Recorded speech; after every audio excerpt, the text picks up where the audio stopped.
Olá, sejam bem-vindos a mais um Capital Entrevista com Guilherme Oliveira. A você que está nos acompanhando na TV Capital no canal 9.1, muito obrigado pela sua audiência. E para você que está nos acompanhando pelo YouTube, não se esqueça de copiar o nosso link, de compartilhar no WhatsApp, nas redes sociais, no Instagram, no Facebook, de compartilhar no grupo do futebol, no grupo da igreja, no grupo dos amigos e principalmente no grupo da política. Pessoal, hoje é um programa extremamente especial, um convidado que eu tenho um grandíssimo respeito e com certeza hoje no desenvolvimento da entrevista ele vai poder contar um pouco da história dele para vocês e aí vocês vão entender o porquê eu tenho esse grande respeito por esse nosso convidado. Hoje aqui na TV Capital estamos recebendo Ananias Filho, ele que atualmente é secretário de governo da Prefeitura de Cuiabá e também presidente estadual do PL. Ananias, muito obrigado pela presença aqui na TV Capital. Eu, particularmente, estou muito feliz com esse convite. Eu tenho certeza que hoje eu estou aqui para aprender um pouco, né, com o senhor, que é um exemplo para a gente, principalmente para a gente que vem desse meio político. Muito obrigado pela presença. Obrigado a você, obrigado a todos os telespectadores da TV Capital. Eu tenho certeza, Guilherme Oliveira, que estando presente aqui, eu vou estar aprendendo muito com você. Você é juventude e a gente tem que sorver cada vez mais da fonte da sabedoria das pessoas, principalmente da juventude, que é o motor transformador da sociedade, não tenha dúvida disso. E eu estou aqui com muito prazer e obrigado pelo carinho, pela atenção, e estou à disposição de das suas perguntas e das suas falas para que nós possamos desenvolver um bom programa aqui. Que hoje. Bacana, então esse sentimento ele é recíproco, pode ter certeza disso. E assim, a ideia do programa aqui é receber grandes pessoas, grandes lideranças, seja ela uma liderança comunitária, uma liderança política, uma liderança religiosa. E o senhor é hoje, atualmente, uma liderança consolidada no estado de Mato Grosso. Porém, eu gostaria de entender o início, porque quando a gente olha uma pessoa consolidada atualmente, a gente fica curioso para saber como que foi lá na base. Então, eu gostaria que o senhor contasse para a gente onde que o senhor nasceu, onde que cresceu, né, um pouquinho da infância mesmo ali, um pouco da adolescência, para depois a gente entrar nas outras pautas. Eu nasci numa comunidade rural de Rondonópolis, chamada Comunidade Rural do Marajá. Inclusive, minha certidão de nascimento está escrito natural do Marajá, Rondonópolis, Mato Grosso. Então, aí meus pais, meus irmãos já não tinham mais escola na comunidade. Meu pai resolveu com a minha mãe ir para a cidade. Então, em 74, meu pai mudou para o distrito da Vila Operária. E eu nasci em 70 no Marajá, e em 74 nós fomos para a Vila Operária. Na Vila Operária, meu pai começou a desenvolver o trabalho na comunidade, na igreja, e buscar o sustento da família. E com muita pobreza, muita dificuldade, meu pai, simplesmente nós somos em 12 irmãos por parte da minha mãe, né, e mais uma que é do meu pai, e nós temos essa grandeza, e meu pai começou a desenvolver o tino comunitário. E na comunidade do Marajá ele já era muito receptivo, e meu pai candidatou a vereador. Meu pai sem uma instrução nenhuma, e teve êxito. Meu pai foi vereador por 20 anos em Rondonópolis, e eu militando na Igreja Católica, eu do grupo de adolescente, no grupo de estudantes secundaristas, sempre tive essa veia de participar, de buscar o melhoramento da comunidade, melhoramento das salas de aula. Naquela época o governo pouco se fazia pela educação, então nós tínhamos que ser muito organizados. E eu lembro que nós, no movimento estudantil, na nossa sala de aula, nós reformamos nossas salas de aula nossas eram todas reformadas, todas as salas que nós íamos, a gente fazia aquele movimento, reformava a nossa sala de aula. Nós tínhamos, era um feito colocar ventiladores na sala de aula naquela época. Hoje a necessidade já é ar-condicionado, e aí nós desenvolvimos isso com os estudantes. Nós participamos ativamente da gestão democrática, das primeiras gestões democráticas nas escolas secundárias. E aí fui para a Universidade Federal, já com 19 anos, e ali também participei do movimento estudantil, lutamos pela redemocratização. No Fora Collor estivemos todo pronto e lutando para que realmente não pudesse avançar aquele tipo de governo que estava sendo maléfico para a nação. Então, a juventude que pegou aquele movimento, e lógico que alguns se aproveitaram do movimento também e foram para dentro, e nós conseguimos mudar a história do país. E eu muito feliz que eu estava ali naquele momento. Então, e de lá para cá, todos os movimentos, tenho certeza que eu participei, e principalmente focado no âmbito da direita. Nós participamos do movimento estudantil, e a maioria dos estudantes é movimento de esquerda, não tem isso. A universidade, o movimento estudantil mais forte é da esquerda, mas nem por isso nós mudamos nosso pensamento e continuamos defendendo o que a gente acreditava. Em 2000, o ano 2000 é um ano que passa muito bem pela minha cabeça. Em dia 5 de fevereiro eu consegui a minha colação de grau. Dia 16 de junho eu consegui minha carteira da OAB. Depois, dia 5 eu consegui eleger vereador a primeira vez. Depois, no dia 10, recebi o diploma de vereador 10 de dezembro e iniciei minha trajetória como mandatário. E aí, tendo mandato, eu fui oposição, militei na oposição, e depois ganhamos a presidência da Câmara, a primeira secretaria, depois a presidência da Câmara, primeira secretaria, presidência da Câmara, e teve eleição suplementar em Rondonópolis. Nós fomos vencedores na eleição suplementar, e aí vim para o Estado para ser secretário do Estado. Fiquei secretário do Estado. Depois de secretário de Estado, fui para Brasília, num convite do senador Wellington Fagundes, que em 2014 candidatou-se a senador. E aí de lá também fui para a secretaria da presidência do Senado, que o Davi Alcolumbre, juntamente com o senador, fizeram esse convite, e tivemos esse trabalho. Ficamos lá por muito tempo, e aí viemos para o estado de Mato Grosso, conduzida a presidência do Partido Liberal. Então a minha trajetória geralmente foi de muito diálogo, mas com posições firmes. Nunca fraquejei, nunca deixei que os ensinamentos do meu pai e da minha mãe fossem jogados abaixo. E nós temos uma família que é um esteio muito grande. Sou pai de 3 filhos, e avô de 2, e de um pet também, que se eu não falar do pet, a minha filha vai ficar muito brava. E aí nós temos essa jornada. E agora o prefeito Abílio nos convidou, e estamos lá desenvolvendo trabalho, pelo menos buscando dar uma tranquilidade, uma normalidade, para que tenhamos um bom governo. O Abílio tem uma sabedoria muito grande. O Abílio é uma pessoa que ouve, é uma pessoa que dialoga, e muitos quiseram fazer uma narrativa de um Abílio totalmente diferente. O Abílio prova a cada dia que ele é uma pessoa. O governo dele foi montado em cima da estrutura de muitas mulheres que mostram que tinham capacidade e têm capacidade. Então nós vemos aí as mulheres sendo uma boa parte do governo do Abílio, e a narrativa era contrária a isso.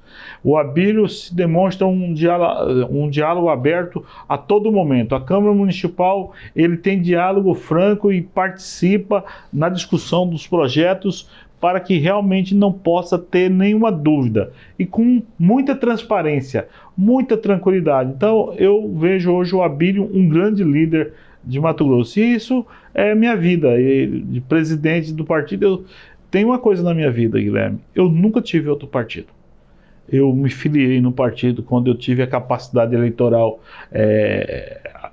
apropriada, que antes nós não tínhamos capacidade de sermos filiados a um partido antes dos 16 anos.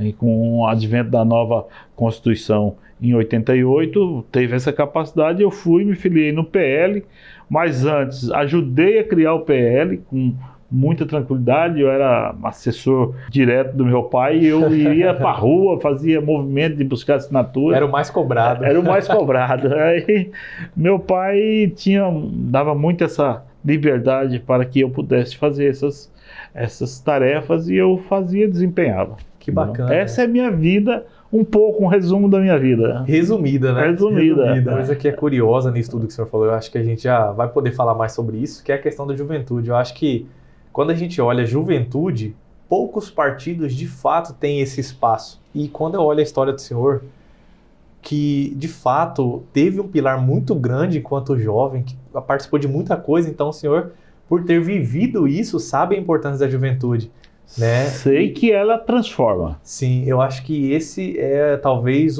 e a gente já vai falar sobre isso, do porquê hoje o PL, né, ele tem essa participação tão forte com os jovens que de fato fazem parte da construção. E já que eu falei de construção, a história do senhor é de alguém que em nenhum momento, né, deixou de fazer parte da construção da história, né? E eu acredito que a gente até pode falar mais um pouco sobre isso, porque o senhor falou que seu pai já foi vereador. E aí, como que foi essa questão do senhor ser ali um sucessor, né? O que o senhor teve de aprendizado? Eu imagino que a campanha naquele tempo era uma campanha diferente do dia de hoje, que a gente está acostumado. Então, se o senhor puder contar mais aprofundadamente o que o senhor trouxe do seu pai na política e como foi essa campanha, como o senhor veio em relação à estrutura. Eu acho que a parte do meu pai iniciou a jornada política de mandato dele em 77, ganhou a eleição em 76, e em 77 ele iniciou o mandato dele. Meu pai era muito conciliador. Meu pai era duro na discussão, ele não tinha dificuldade de tomar posicionamento. Meu pai era bem claro, meu pai posicionava, meu pai sempre foi defensor, inclusive dos militares, ele defendia e ele não tinha medo de se posicionar. Então, isso eu aprendi muito com meu pai. Mas eu via a doçura do meu pai. Quando meu pai tinha uma discussão que a gente via acalorada e que tinha dificuldade de um continuar por causa de intransigência de alguém, eu via meu pai afagar, eu via meu pai ceder para que pudesse avançar muito mais. Meu pai foi, sem nenhum estudo, ele foi líder partidário, ele foi líder de prefeito, ele desempenhou com muita tranquilidade, com muita competência a liderança dele.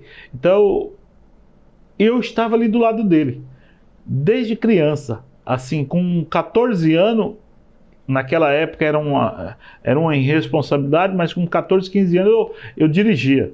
E meu pai confiava que eu dirigia a Brasíliazinha dele para cima e para baixo, e levando meu pai. Meu pai tinha um movimento de comunidades, eu ia lá fazer ata, alguns bairros estavam nascendo, meu pai ia lá, vamos lá, vamos. Aí eu chegava lá, às vezes não concordava com ele, discutia com ele dentro do carro, às vezes a gente se apegava muito um com o outro, e eu falava, o senhor está totalmente errado. Aí ele falava, você quer saber mais do que eu, hein? Eu falei, pai, não quero saber mais do que o senhor, tá? Mas ele mostrava assim os ensinamentos para mim todo dia. Na eleição de 2000, quando eu saí, eu estava com muita dificuldade de saúde. E eu disputava contra uma chapa dentro do PL muito forte de vereadores com mandato. Tinha 3 vereadores com mandato e discutindo, e todo mundo achava que eu não devia nem sair candidato. Mas eu sentia a presença do meu pai. Meu pai tinha falecido em 97, e 2000 eu fui candidato à sucessão. Meus irmãos e minha mãe que escolheram que eu teria ser o sucessor, por eu ter andado com meu pai essa caminhada toda quando eu tinha os 14 anos. Então eu andava com ele, eu sabia onde estavam os votos dele. O pessoal falava assim, você sabe onde está a chocadeira do seu pai e tal. E naquela época realmente era muito tempo de campanha eleitoral, e eu fui fazendo a campanha tal qual eu achava que deveria, e focado, foco mais planejamento, dá sucesso, você pode ter certeza. foco mais planejamento é igual sucesso, não tem jeito.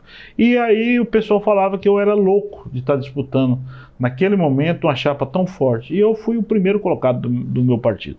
Então, meu pai, eu devo tudo que eu conheço de política ao meu pai. Tudo. Meu pai é o esteio do que eu penso e do que eu planejo a cada dia. O foco dele mostrar, às vezes eu estou numa discussão muito grande com algum deputado, algum prefeito ou alguns presidentes do PL, e eu vejo que está acalorada a discussão. Eu penso no meu velho pai, penso e falo, o que meu pai faria nesse momento? Eu dou aquela respirada e parece que vem aquela inspiração. Acho que o caminho é esse aqui, tal. Vamos ceder aqui nesse momento. Então eu tive uma situação no PL que todo mundo falava que dificilmente nós teríamos sucesso, porque foi com a chegada do presidente Bolsonaro em 2021, ele iria tomar o PL, só o posicionamento do pensamento que o presidente Bolsonaro e da forma como todos estariam ali do lado dele. Eu falei, olha, o pensamento do presidente Bolsonaro é o correto. Nós não precisamos sair fora dele, mas nós temos que conciliar todos os interesses do partido também para que nós possamos avançar cada vez mais. E isso deu certo. Então o presidente Bolsonaro hoje, eu tenho um respeito muito grande por ele e ele tem um respeito muito grande por mim. Então a gente tem um diálogo já bem mais franco e eu consegui ter essa liderança junto a ele e eu fico muito feliz porque poucos conseguem ter essa chegada e esse diálogo com ele. Então o presidente Bolsonaro, eu me alegro porque ele dá essa abertura da gente conversar e da gente dialogar. Então essa é a minha vida é de dialogar e de buscar. Agora, não tem muitos erros, eu tenho muitas falhas. Agora, quando você fala a juventude, que o PL dá espaço para a juventude, o PL de Mato Grosso dá espaço para a juventude porque eu acredito que o poder de transformação da juventude é muito grande, Guilherme. Sim. Guilherme Oliveira, você olhar a sua história de 2020 para 2025 que nós estamos, você vai ver uma diferença muito grande. Mas a essência sua você não perdeu em nenhum momento. Nem quando você foi com um posicionamento partidário diferente daquilo que você acreditava. Você não deixou-se levar por um dirigente partidário que levou você para um lugar totalmente diferente. Sim. E no PL não tem isso. No PL tem discussão. Discussão e muita discussão. E a juventude tem que participar. Precisa participar. E é a que mais cobra e eu gosto quando a juventude vai lá e cobra espaço. A gente tem que dar esse espaço. Os melhores programas de TV do prefeito e dos nossos prefeitos que ganhamos foram com as juventudes, com as crianças e com a juventude. Você pode olhar, toda vez que tinha criança e tinha juventude, gerava uma empatia muito grande na comunidade. O PL é isso. E eu estou buscando que o PL tenha mais espaço para a juventude, também para a mulher, por mais 60, mas a juventude eu acredito e eu confio nela.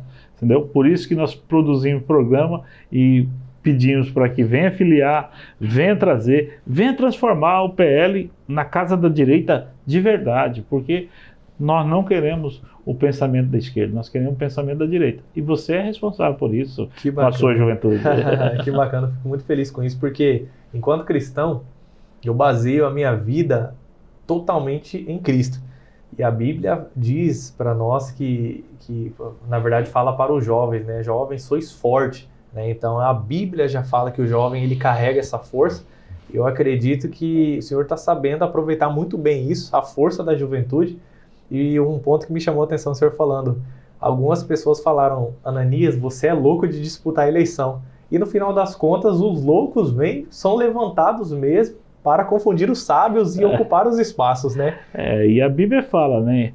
Aí você tem que ser, no meio de pombas, seja pombas. No meio do lobo, seja lobos. mas não deixe se levar, né? Então a gente tem que realmente ter essa expertise. Mas eu acho que eu tenho muita parte de louco. Isso é muito bacana. E antes da gente falar, eu já quero entrar na pauta, né, do presidente Bolsonaro, o impacto disso tudo, mas antes disso, um pouco mais ali dos desafios que o senhor enfrentou, eu gostaria de perguntar como foi a experiência estando à frente da prefeitura de Rondonópolis, porque vereador ali, o vereador basicamente ele é responsável por legislar, por fiscalizar, já o prefeito não, ele tem que gerir aquele recurso.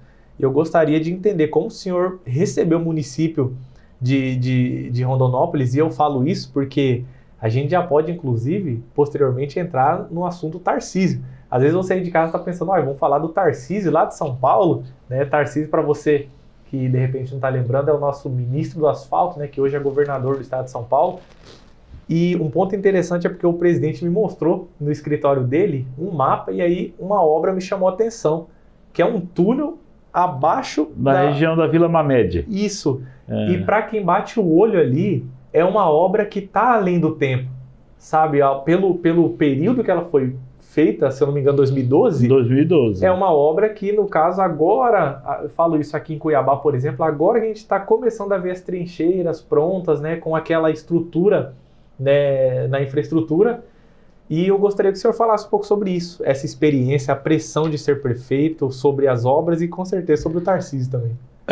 Foi uma experiência rápida como prefeito, mas nós deixamos 2 obras estruturantes em Rondonópolis, que primeiro uma obra que é esse túnel da Vila Mamed, que liga um lado da cidade, o lado industrial, o lado que os trabalhadores usam muito, com um lado da cidade.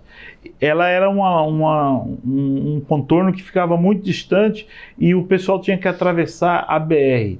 E tinha muita morte de trabalhadores ali. E quando eu assumi a prefeitura, eu falei, vou desenrolar essa obra e vou fazer essa obra. E eu fui lá no DENIT. O senador Wellington arrumou uma audiência lá e eu fui lá. O General Fesch era o diretor-geral e o Tarcísio era o diretor técnico. E o Tarcísio, aí eu falei, eu preciso disso, esses recursos estão parados, estagnados. Aí o Tarcísio falou, e o projeto? Eu falei, o projeto é esse, assim, assim, assim. O Tarcísio falou, se tiver coragem de executar, nós vamos liberar. E aí você tem que ter essa capacidade. Aí eu ainda falei lá, eu falei assim, eu sou novo, sou prefeito de poucos dias. Ele falou, aí o General Fesch ainda falou assim, vassoura boa é que varre bem a casa. Pode ficar despreocupado, tem que ter coragem. Eu falei, não, vamos fazer. E hoje temos lá essa passagem, lá no pé da ponte e isso não é nem muito propagado. Mas fizemos e hoje é uma beleza a avenida que saiu do lado, a Avenida Beira Rio, então ela fica muito bem posicionada, é avanço, é futurista. Na época lá, que a gente vê que a gente tinha um pensamento avançado. Nós temos uma ponte na 13 de maio em Rondonópolis também, que ela tinha 32 anos que a comunidade pedia essa ponte. Eu cheguei no governo do estado e exigi que tivéssemos que construir aquela ponte. Nós construímos a ponte também em 6 meses. 6 meses a ponte que deu trafegabilidade. É um marco na história lá, quem é de Rondonópolis sabe. Então, nós temos muita tranquilidade. E o Tarcísio realmente, naquele momento, já demonstrou que ele realmente também tem capacidade técnica muito grande. Sempre foi técnico. Então, foi uma experiência de ser prefeito, de ir em Brasília, conversar com o Tarcísio, e depois conheci o Tarcísio mais a fundo quando ele era ministro dos transportes de infraestrutura do presidente Bolsonaro. Tive várias audiências lá que eu ia lá acompanhando o pessoal de Mato Grosso, o senador Wellington, várias vezes, então eu estive lá. Eu acredito que é algo extremamente interessante, porque para nós, enquanto cidadãos, o cidadão hoje brasileiro, quando anuncia o poder público, por vezes anuncia uma obra, a gente já vem automaticamente, até por conta do histórico político do nosso país, e lá vem a corrupção, lá vem aquele transtorno na vida do trabalhador. Então, o senhor contando, né, à frente da gestão de Rondonópolis, juntamente com o Tarcísio, que deu esse apoio, Isso só mostra pra gente como ser técnico viabiliza tanta coisa. Eu penso que hoje a melhor coisa que eu tenho é poder dormir e acordar bem, deitar no meu travesseiro em paz. Eu acredito que isso não tem preço. Isso é a melhor coisa da vida de um político. Nunca perca essa essência. Guilherme, você pode ser tudo, mas se você não tiver a tranquilidade de chegar na sua casa e ir para o repouso noturno seu e feliz, não compensa. Então, melhor é você chegar na sua casa, na sua residência, ser abraçado pelos seus familiares e você ter aquela tranquilidade de repousar numa cama e falar assim, eu fiz um dia melhor do que ontem. E humildade. Outra coisa que a gente não... Principalmente o político, ele não pode perder a humildade. Eu lembro muito bem que assim que eu iniciei minha vitória, eu tive muito apoio de amigos. Eu cito assim, o Dão, o João Batista lá na Vila Operária, que é o Dão, era meu amigo de infância, e ele escrevia com um pincel nas camisas brancas o meu número. E ele chamava Onia, nós temos que ganhar essa eleição. Eu falei, mas não, vamos trabalhar, vamos trabalhar, vamos trabalhar. E eu pedia isso, eu pedia assim, que Deus nunca deixasse eu esquecer das pessoas, dos meus amigos. E eu nunca esqueci. Eu volto lá para Rondonópolis, eu vou direto para Vila Operária, porque eu gosto da Vila Operária, e eu tenho amor por Rondonópolis, eu tenho amor pela Vila Operária. Eu gostaria de entrar, antes da gente entrar no assunto do presidente, que eu gostaria de falar da situação dele hoje, que está inelegível, né, e como vocês encaram tudo isso, mas antes de entrar nesse ponto, eu gostaria de falar antes do PL, porque é a coisa que a gente mais está, a situação, né, o cenário que a gente mais está acostumado a ver na política é o político que cada dia ele está num partido, é um grupo político, é outro grupo político, aí faz uma articulação aqui, e o senhor se manteve fiel ali no PL. Então, assim, eu penso que a pessoa que, claro que existem suas exceções, mas eu penso que a pessoa que vem a público e fala de valores, fala de ideais, fala em ser fiel àquilo que acredita, eu acho que ela tem que dar o exemplo. Então, quando a gente olha para o senhor, a gente vê isso, essa questão da fidelidade partidária, de fato é alguém que está ali, acredita num projeto de uma causa, no caso do Partido Liberal. E aí eu gostaria que o senhor falasse mais sobre isso, se já houve pressão para o senhor sair do partido, se já houve pessoas que tentaram tomar o partido, expulsar o senhor, porque eu imagino que tenha disso também, né? Isso é uma boa pergunta. Quando eu tomei consciência que eu iria para o PL, eu não fraquejei. Eu fui para o PL na dificuldade, os momentos bons do PL no estado de Mato Grosso, os momentos ruins eu fiquei no PL. Todo mundo falava, tem que mudar de partido, Ananias. Eu não vou mudar, vou ficar no PL. Ananias, o PL está acabando, não tem problema, eu vou ficar no PL. Porque eu acreditava que o partido iria ressurgir cada dia mais. E nós conseguimos ressurgir com o advento do presidente Bolsonaro. Então nós tivemos um up que ninguém acreditava que nós chegaríamos a 100, um partido sozinho.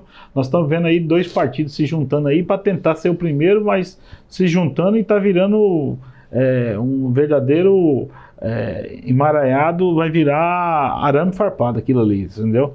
Porque estão sendo por conveniência, não por idealismo igual o Bolsonaro prega dentro do PL. Então eu só tive o PL. Eu tive o PL porque eu acredito no estatuto do PL, eu acredito nas lideranças do PL, nunca fraquejei, nunca mudei. O PL mudou de nome, eu fiquei no PL, o PL nasceu PL, virou PR com o advento da vinda do Prona, do Enéas Carneiro, saudoso, que desejava que fosse Partido da República, de repente voltou a ser PL, Partido Liberal. Tivemos o recebimento da liderança maior do nosso partido hoje, que é o presidente Bolsonaro, veio com uma energia, com uma força muito grande, e isso abriu a mente da maioria da população brasileira, que dizer que nós temos um caminho a seguir. E ele tem um vídeo gravado e um bordão que eu falava muito bem, pode vir os arrependidos, só não pode vir enrustido para dentro do nosso partido. Quem é da direita, que estava e quer assumir, quem estava lá no centro-esquerda, mas quer assumir a direita, pode vir. Se arrepende do que fez a sua jornada até ali, pode vir. Mas não fique enrustido dentro do partido. Quem estiver enrustido, pode ter certeza que nós vamos fazer o convite para que ele possa sair do partido. Porque nós não queremos ninguém que tenha um pensamento de esquerda dentro do Partido Liberal. Então a minha caminhada é essa, com muita dificuldade. Tentaram tomar o partido muitas vezes, tentaram, me convidaram, olha, eu tive convite de quase todos os partidos que militaram no estado de Mato Grosso. Eu recebi convite de lideranças mostrando, me encantando, mostrando que tinha estrutura forte, financiamento para que eu pudesse ser candidato dentro de outros partidos. Nunca aceitei, sempre dispensei. Não tinha problema, não, vou para a dificuldade, mas não preciso me curvar ao pensamento de pegar um financiamento ali para que eu pudesse ser candidato no outro partido. Talvez eu tivesse até mais mandatos em outros partidos, mas não teria consciência tranquila. Então, não aceitei e não vou aceitar. Então agora também, quando o partido está com sucesso, tem muita gente de olho, muita gente querendo fazer incursões, mas para mim não tem tranquilidade. Eu tenho tranquilidade porque eu tenho a confiança do presidente Bolsonaro, eu tenho a confiança dos meus líderes políticos, que são os deputados federais, eu tenho a confiança do Medeiros, do deputado da Fernanda, do deputado Barbudo, do deputado Rodrigo, tem a confiança do senador Wellington e tem a confiança do presidente Jair Bolsonaro, nosso único projeto para 2026, e eu não afasto disso, eu não deixo de defender. Nós não temos preocupação, já respondendo, nós não temos preocupação com inelegibilidade, nós vamos com Jair Bolsonaro, que é o plano A, B, C, tudo é nosso, nós temos convicção de que nós vamos fazer isso, e o PL vai fazer projetos. Eu imagino que é algo muito nobre da história do senhor, essa questão da fidelidade partidária. Eu acho que mostra muito da coragem, da determinação para se manter fiel ali, né, às pressões. E já entrando nessa questão da situação do presidente, porque um fato curioso, e eu penso, e até compartilho com o pessoal de casa, muitas vezes aqui no programa, que nós vivemos tempos sombrios no que diz respeito ao mundo jurídico brasileiro hoje. E quando a gente pega o presidente Bolsonaro, há algumas pessoas que falam, não, houve abuso de poder, né, na questão da reunião com os embaixadores. Uma reunião, horas que foi prerrogativa do presidente se reunir com os embaixadores. Ah, não, mas houve abuso de poder econômico. Ele subiu em um carro de som que ele não pagou, numa manifestação que ele não organizou. Então eu penso que a lei ela está com uma interpretação sombria nos dias atuais. E o senhor é jurista, né? O senhor é alguém que domina esse campo. Então, já que o senhor já deu esse início de resposta, então hoje a preocupação ela é, de fato, existe uma tranquilidade quanto a isso, na questão da... Nós temos tranquilidade. O ativismo judiciário hoje que está se propagando e se fazendo presente no Brasil é algo que quem tem um pouquinho de conhecimento se arrepia. O que se faz com a questão de interpretação da norma, inclusive da iniciativa do processo, o presidente não tem nenhum cargo ou função que possa ter fórum.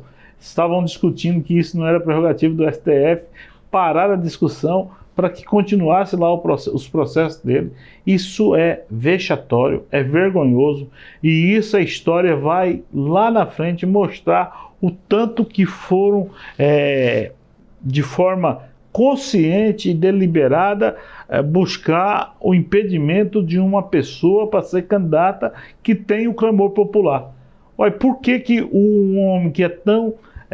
mostra que fez isso, uma reunião com embaixadores, que foi transmitida, que foi pública, com toda transparência, por que não pode um chefe de Estado, chefe de governo, que no Brasil a figura é na mesma pessoa, chefe de governo, chefe de Estado, se reunir com embaixadores na residência que ele está, e outra... Não pode ter essa transparência. Você não pode ter o direito de falar mal de algo que você acha que está errado. Você tem que aceitar, você tem que ser submisso a tudo. Não, está equivocado. Então esse ativismo jurídico mostra claramente que o sistema está trabalhando contra uma pessoa. E quando o sistema está trabalhando, não é fácil lutar. Mas o PL não vai curvar a cabeça, nós não vamos ficar com dificuldade de fazer o enfrentamento, porque nós vamos jogar para a população fazer a maior defesa do Jair Bolsonaro. Quem está fazendo é a população. Então nós não temos dificuldade de mostrar que o nosso projeto em 2026 chama-se Jair Bolsonaro. Eu não tenho dúvida disso.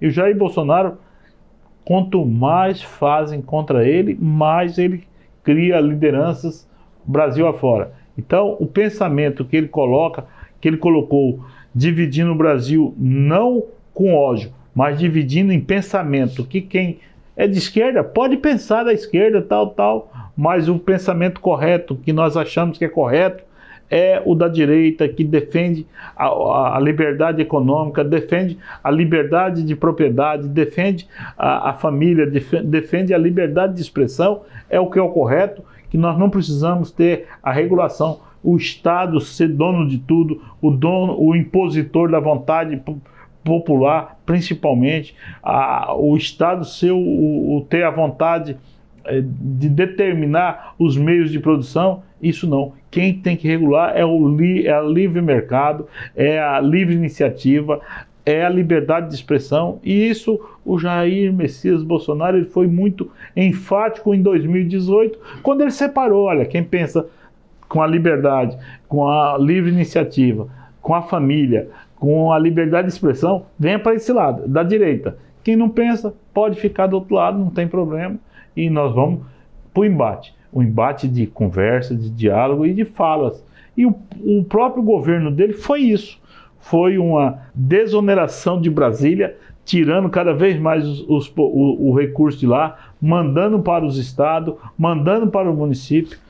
Nós tivemos a pior pandemia do século e nem por isso o Brasil sofreu. Não sofreu, sabe por quê, Guilherme de Oliveira? Porque o presidente Jair Bolsonaro tinha uma cabeça. Nós não podemos ficar com o recurso represado aqui, nós temos que mandar para os municípios, nós temos que mandar para os estados. Prefeito com o presidente Jair Bolsonaro não tiveram dificuldade nas suas contas municipais. Em 2020, que estava todo o Brasil parado, ele pedia para não parar a produção, não parar os serviços, mas aceitou porque foi uma determinação e fizeram com que ficasse parado. Mas mesmo assim ele não abriu mão de repassar o recurso financeiro para os municípios, para os estados e fez o enfrentamento tal qual nós precisávamos. Isso eu tenho muita tranquilidade que o povo vai reconhecer isso. E nós vamos reverter essa situação de inelegibilidade do nosso presidente Jair Bolsonaro. É interessante falar sobre isso porque quando a gente olha para as contas públicas, principalmente dos estados e municípios, nos anos da pandemia, parece que não houve pandemia. E quando a gente olha atualmente para as contas públicas, principalmente do governo federal, parece que hoje sim a gente está numa pandemia.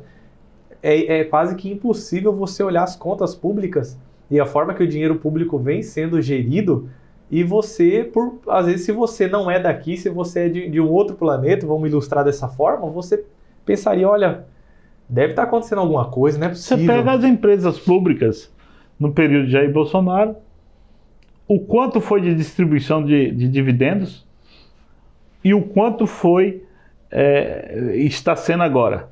Você pega a Petrobras como exemplo. A Petrobras ela teve crescimento a cada ano do presidente Jair Bolsonaro. Você pega agora a Petrobras a cada ano. Você pega a Vale, que é uma empresa privatizada, mas tem o conselho, que é uma boa parte das ações é do governo federal, buscou ter influência na Vale. Você veja, até a Vale ela está desvalorizada. Você pode pegar as ações da Vale no final do governo Jair Messias Bolsonaro e ver agora, mesmo com todos os enfrentamentos que ela teve, por fruto da influência. Você pega o Banco do Brasil, quanto que foi de distribuição de lucros durante o período do presidente Jair Bolsonaro. Você pega o Banco do Brasil agora, mesmo dando lucro, mas o lucro bem aquém do esperado pelo mercado. Então, se você vê, isso mostra que teve uma influência cada vez maior da parte estatal dentro das companhias. E você pega o Jair Bolsonaro, você vê que teve liberdade cada vez maior durante o governo Jair Bolsonaro. Você citou uma coisa muito importante. Lá se tinha a pandemia real e foi enfrentada de forma brilhante e não teve o efeito catastrófico da pandemia real. Agora nós temos uma pandemia instituída pelo governo, porque a economia não reage, o povo está com dificuldade, os alimentos caros, e nós não conseguimos ter um enfrentamento da diminuição da máquina. Ele só propõe em aumentar tributos, tributar até mesmo o PIX, que tiveram que rever, voltar atrás. Então, você vê que o pensamento está equivocado e não sai de forma alguma do que é o correto fazer. Então, enfrentamos pandemia, foi com sucesso. Agora, sem pandemia, tem a pandemia da gestão pública. É muito boa essa fala. Pandemia da gestão pública, esse é um nome forte. Esse é um nome forte e assombra muita gente por aí. Mas eu acredito que o ponto interessante nisso tudo é aquilo que o presidente Bolsonaro sempre fala, que é, no caso, assim que ele assumiu a presidência da República, ele falava: eu não posso errar. Eu acredito que, inclusive, o que mais evidencia a parte conservadora nele é esse cuidado com o dinheiro público, né? Principalmente contemplando o liberalismo econômico, a questão do livre mercado, livre iniciativa, como o senhor mesmo disse. E a gente não pode deixar de falar também do nome do Paulo Guedes que ele trouxe, e eu acho que isso aí foi, assim, sabe, um divisor de águas, de fato, que diferencia o governo dele. E no caso contrário, e eu digo isso, seja no governo federal ou qualquer outro governo estadual, municipal que tenha por aí, se você não tem o cuidado com o dinheiro público e se você não toma conta do dinheiro público como se fosse um dinheiro seu, não tem segredo, né? Você vai gastar mais, você vai extrapolar, você, na hora ali da emergência e tendo um déficit absurdo, você vai querer tributar em cima das pessoas. Então, é uma receita que, por incrível que pareça, eles já sabem o resultado, mas insistem no erro, né? E um ponto interessante que eu gostaria de conversar com o senhor falou a respeito da confiança do presidente Bolsonaro, da confiança do Valdemar Costa Neto no senhor. E nesse mundo político, e claro que aqui eu estou numa esfera estadual, mas quando a gente aumenta isso para a esfera nacional, eu imagino que o presidente ele tem que tomar muito cuidado com quem ele dá esse voto de confiança, porque eu imagino a quantidade de pessoas que querem se aproveitar ali e por vezes pensam totalmente o contrário. E o senhor esbanja essa questão de confiar no presidente Bolsonaro e ele confiar no senhor. Eu gostaria que o senhor falasse mais sobre isso, dessa questão da autonomia que o senhor tem aqui à frente do PL, para a gente entrar na questão das eleições de 26, porque hoje o estado de Mato Grosso é um estado que a influência do presidente Bolsonaro é gigantesca. Eu acredito que nós somos um dos estados mais conservadores, né, do nosso país, e eu penso que o PL, por ser o maior partido do Brasil, ele atrai automaticamente os melhores nomes. E aí fica a critério do senhor essa autonomia da decisão de montar a chapa dos melhores nomes que, de fato, o senhor vai poder dar oportunidade a essas pessoas, enquanto representantes, vão honrar não só o povo brasileiro, mas a direita, porque uma vez que o senhor dá o aval para alguém ser candidato, essa pessoa não honra, acaba que eu imagino que o presidente Bolsonaro vai cobrar o senhor que tem autonomia. Sem dúvida. Então, se o senhor puder falar um pouquinho mais para a gente sobre isso. Olha, a relação de confiança, ela só cresce ou só é conquistada se você realmente fazer por merecer. E o presidente Bolsonaro, ele abriu espaço para que eu pudesse conversar com ele em 2022. Bem no começo de 2022, ele me chamou para uma reunião e falou: olha, que dificuldade sua. E eu fui mostrando para ele: não é dificuldade, presidente, vamos fazer o melhor e vamos dar o melhor de nós para nós fazermos uma grande revolução. O tema que eu usava com ele, eu falava bem assim: Mato Grosso é a terra mais bolsonarista que tem, é a terra mais fértil da direita, e nós temos que aproveitar esse momento, presidente, para a gente semear, porque nós precisamos colher lá na frente, nós precisamos colher em 2024, nós precisamos colher em 2026. E ele olhava aquilo para mim e achava que ele falava, não acredito. Aí chamava o presidente Valdemar e ele falava assim, Ananias, trazendo um deputado federal já tá bom. Eu falei, não, nós vamos trazer 2 deputados federal para o senhor e entregar aqui para o PL Nacional. E eu preciso disso. Ele falou, vai ter. Com o desenrolar da campanha, fui buscando os números, eu vi a possibilidade que nós poderíamos eleger mais deputado federal. E eu fui lá numa reunião com o presidente Valdemar, mostrei para ele os números, a progressão dos nossos candidatos, dos demais candidatos. Falei, olha, se nós focarmos aqui, presidente, nós conseguimos trazer 3 deputados federal. Ele falou assim, eu confio demais em você, mas não acredito que vocês vão trazer, que você vai conseguir trazer aqui junto também nesse pensamento seu. Eu falei, senhor confia, eu preciso dessa estruturação assim. Preciso que invista mais um pouco no Abílio, um pouco mais no Rodrigo, nesses deputados estaduais aqui. Convenci e ele passou o recurso suficiente para que nós pudéssemos investir. E aí no dia da eleição eu liguei para ele, já tem os 3, tá? Ele pulava, a gente falava, você tem que vir para Nacional, você tem que fazer esse caminho conosco aqui. Você vai ter sempre a confiança nossa, Nani. Eu falei, eu vou dar um recado para o senhor agora. Se os outros partidos não fizerem, nós vamos fazer 4. Aí ele falou, você tá doido, você tá louco. E nós fizemos 50% da bancada. Isso não é fácil. E todo mundo achava que eu era também louco de falar que eu faria, junto ao PL, nós com o PL, nós faríamos a maior bancada. Achava que nós estávamos enfrentando o governo do Estado. Nós estávamos enfrentando o partido do vice-governador. Nós estávamos enfrentando uma aliança de esquerda que achava que engolia nós. E eu falava, nós vamos ganhar a eleição. E aí nós ganhamos as eleições. E nós fizemos 50%. Proporcionalmente, o PL saiu muito fortalecido em 2022. Aí vieram as eleições de 2024. Tentaram, inclusive, que nós não fizéssemos esse trabalho. Muitas vezes fomos cerceados, muitas vezes tivemos empecilho. E aí o pessoal falava assim, você vai fazer um enfrentamento com fulano de tal na cidade de tal? Eu falei, vou colocar. E aí falou, não, vamos pegar o do PL, vamos colocar de vice.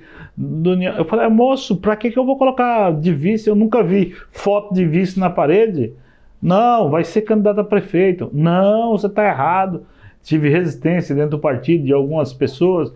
Negativo. Aí eu ia lá em Brasília e falava, isso aqui vai dar certo, porque isso aqui é fruto da colheita da semeadura de 2022. Então o Medeiros, como deputado federal, ele foi muito, mas muito importante nessa construção. Outro importante foi o senador Wellington também, que deu a liberdade para que nós construíssemos isso. Então, quando veio o resultado da eleição de 2024, todo mundo ficou abismado. Mas nós não, nós sabíamos que era o foco, os deputados federais, nós sabíamos o que estava acontecendo, o senador sabia o que estava acontecendo, mas principalmente o presidente Jair Bolsonaro, a primeira-dama Michele e o deputado Eduardo Bolsonaro, eles sabiam.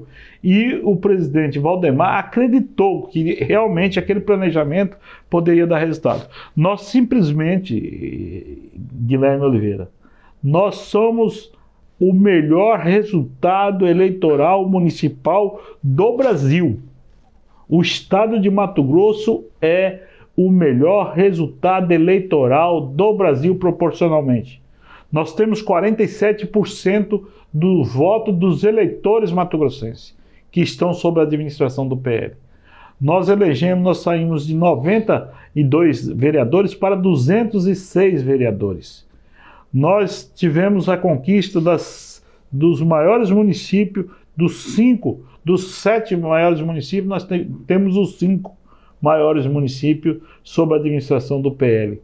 E não temos um 6º município, porque o PL foi apunhalado e o senhor ex-gestor de Sorrisos, que é o senhor Ari Lafim, foi covarde e discutiu e foi covarde, apunhalou o PL na cidade de Sorriso, senão nós teríamos também a cidade de Sorriso sob administração.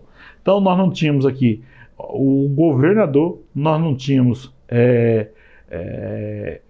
uma situação para enfrentamento, nós tínhamos muita gente no embate conosco, mas eu dizer a você, o foco, o planejamento foi a causa do sucesso. Sucesso com a Bíblia, com a Flávia, com Manique, com Dorner, com Cláudio em Rondonópolis, com Piaia em Campo Novo Parecis, com Jackson em Pontes de Lacerda e várias cidades, demais cidades que nós fizemos esse movimento e hoje nós estamos aptos a fazer um bom projeto. Aí o projeto da construção de uma chapa forte de deputado federal. Temos que ser muito sábios para escolher pessoas que realmente não estão aqui só para aproveitar do PL e não fazer a candidatura e depois defender outras bandeiras, que aí eu serei cobrado e não terei a confiança, porque estarei quebrando a confiança, posso até ser enganado. A candidatura de deputados estaduais, nós temos uma melhor chapa e vamos fazer de 4 a 5 deputado estadual também. Vamos eleger a maior bancada na próxima eleição de deputado federal. Não estamos para fazer aventura. Vamos eleger um senador da República, se Deus quiser, do PL, por decisão do presidente Jair Bolsonaro. E nós vamos trabalhar a estruturação da candidatura de governo. Então, o PL está pronto para fazer qualquer projeto, desde que seja bom para a população. E com a bênção do presidente Jair Bolsonaro e o que seja bom para alavancar também a candidatura dele. Um ponto interessante nisso tudo é que, inclusive, é algo que é bíblico, que não tem como você colher sem plantar. E o que eu percebo, desde a construção de 22, 24 e com certeza a projeção para 26 é fruto de uma construção que o senhor vem fazendo há muito tempo. E antes da gente entrar no ponto-chave, o nosso tempo está chegando ao final, vendo a história do senhor, alguém que tem essas características de equilíbrio, né, já foi testado, seja no legislativo, seja no executivo, mostra essa questão de uma política eficiente, de uma política pensando em pessoas, de uma política econômica liberal, né? Alguém que é ideal ali aos seus valores ideais.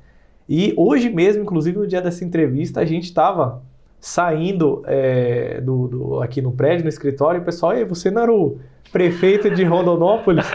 Então, ou seja, também tem esse reconhecimento popular, tem a confiança do presidente Bolsonaro, do Valdemar Costa Neto, acesso verde às maiores lideranças do nosso estado e até do país. E aí entra naquela questão, por que o senhor, né, não é ali um pré-candidato, né, a 2026, seja a um deputado estadual, né, seja a deputado federal, tendo em vista que o senhor tem serviço prestado, né, tem um nome que de fato viria para brigar realmente. As pessoas pedem, inclusive, e aí aonde que chega, né, onde que o senhor está baseando essa decisão? Existe uma expectativa do senhor vir ou não candidato? Tem o clamor, mas o clamor não será a minha fogueira das vaidades de fazermos eu ter esse bichinho sendo solto de candidatura, Guilherme. Eu acho que eu já contribuí como mandatário, com um mandato ortogado pelo povo.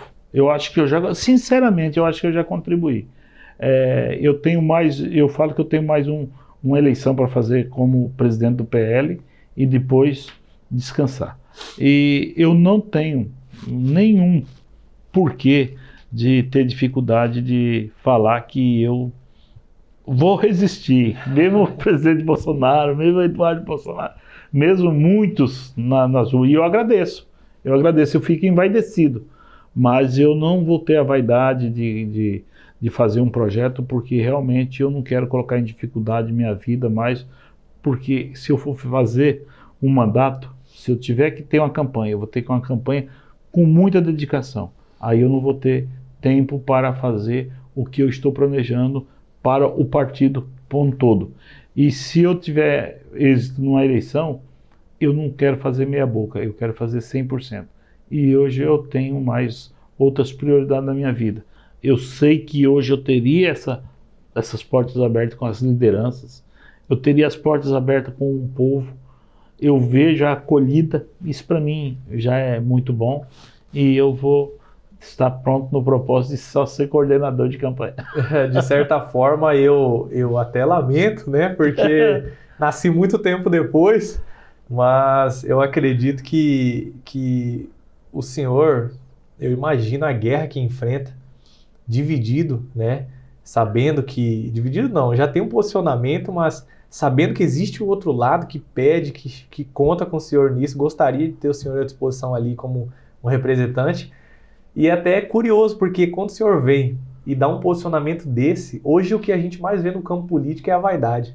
E quando o senhor vem e fala, não, eu tô aqui para pensar nos outros, para cuidar da minha família, isso qualifica mais ainda o senhor a mim. Eu tô afastando, você tá indo.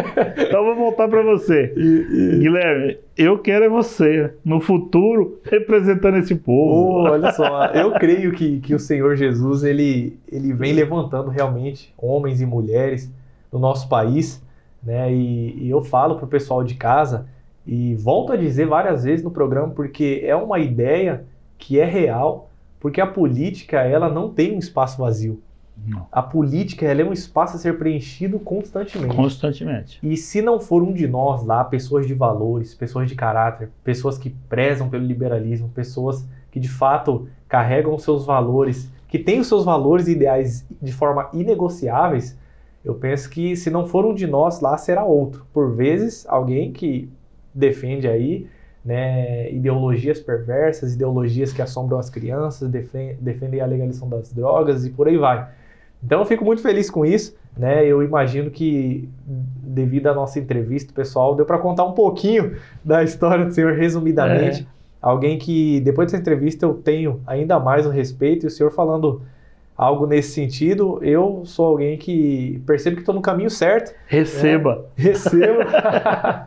E a ideia é continuar, de fato, sem essa vaidade, como o senhor disse, a humildade, ela tem que ser a essência. E, é claro, a disposição das pessoas, porque o tempo que nós vivemos é um tempo que exige coragem.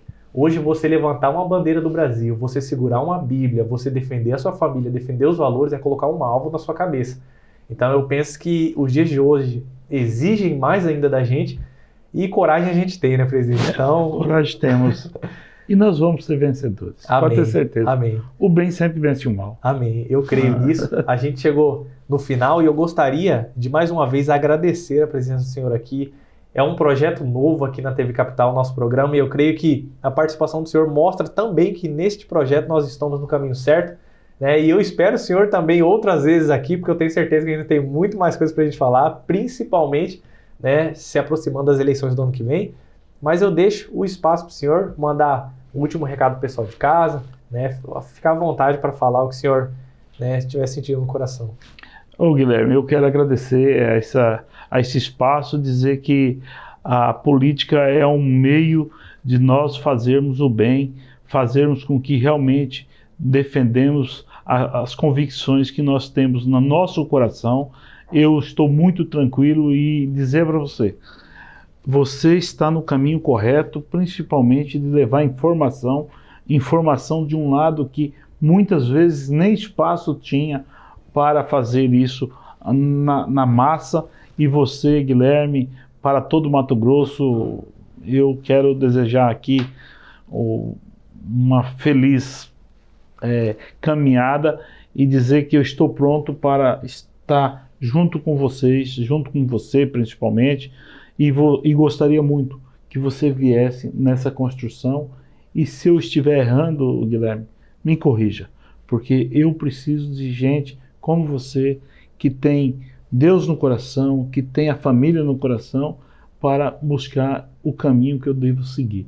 Então, como dirigente partidário, preciso muito de você estar nos auxiliando, mesmo que os seus programas uma baliza para que nós possamos fazer o bem e fazer o certo. Muito obrigado por esse espaço, obrigado a todos vocês. Amém, amém, presidente. Conte comigo no que diz respeito a defender a liberdade, defender a família, levar ali os nossos bons valores e lutar pelo nosso país. Pode sempre contar comigo, estarei sempre ao lado da verdade e ao lado da liberdade. Para você que nos acompanhou até aqui, muito obrigado pela sua audiência. Não perca o próximo Capital Entrevistas com Guilherme Oliveira. Um abraço.